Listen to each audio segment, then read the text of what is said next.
এক লোক হসপিটালের বিছানায় শুয়ে তার জীবনের শেষ সময় গুনছে। এদিকে তার পরিবারের লোকজন আর হসপিটালের একজন নার্স তার বিছানার পাশে দাঁড়িয়ে আছে।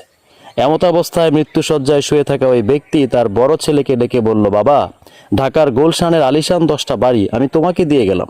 এরপর তার একমাত্র মেয়েকে কাছে ডেকে বলল, মারে, বনানীর 5টা ডুপ্লেক্স বাড়ি আমি তোমাকে দিয়ে গেলাম।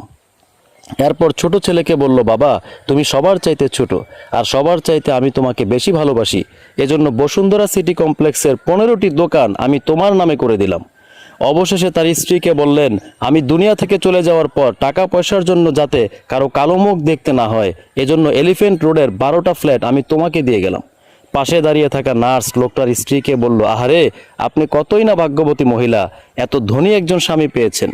মৃত্যুর আগে আপনার স্বামী আপনাদেরকে কত ধনসম্পদ দিয়ে যাচ্ছে। নার্সটির কথা শুনে লোকটার স্ত্রী বলল, কি সব যাতা বলেন, কিসের ধনী, কিসের সম্পত্তি?